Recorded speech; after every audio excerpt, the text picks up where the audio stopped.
A new area at the Greensboro Science Center opens this week, a brand new butterfly house. WFMY News 2's Manning Franks saw it up close. So y'all know springtime is the best time, and that's my 2 cents on the matter. But one of those things that makes it so wonderful are the butterflies. Beautiful shades of various colors flying around, pollinating our flowers and plants. So where else would I be than right in the middle of the Greensboro Science Center's butterfly house?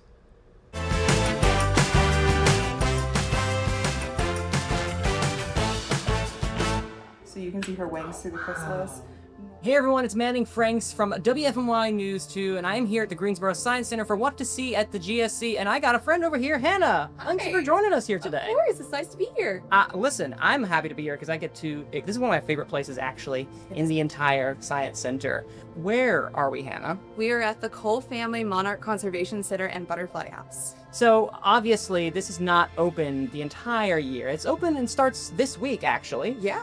What can people expect when they start to take a walk here and the butterfly house? People can expect to see all different stages of life of butterflies, starting down at the egg, to the caterpillar, to the chrysalis, to the butterfly. And then we all have our native species here. Over 10 species of butterfly and moth. We have our Luna moths in here as well from time to time. See, I absolutely love that every year you get some new fresh life, because everywhere you look right now, there's a butterfly, but they're not going to live long, sadly. I just found out some even moths, like the Luna moth you were talking about, only lives a week. They don't live that long. They have their beauty and they kind of go away, right? Yeah, absolutely. So a typical butterfly can live up to about a month.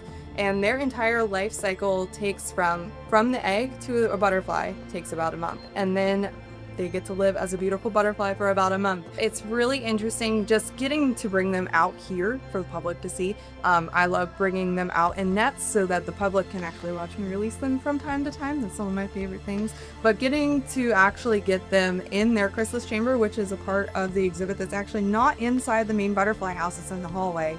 We actually have to keep up the humidity and temperature and make sure that everything is perfect just for them.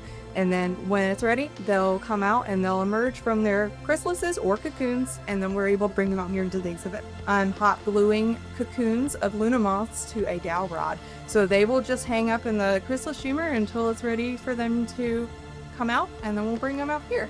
It's a little bit of an odd process. I admit I was a little astonished by it when we first started doing this here. Butterflies are just genuinely, I think, one of the most beautiful creatures that we have here on planet Earth. Absolutely. Hannah, thank you again for your time today. I look forward for people to come here to the Butterfly Center to be able to see all the beautiful moths and butterflies. I love butterflies. You do such a great job with those stories, I tell you.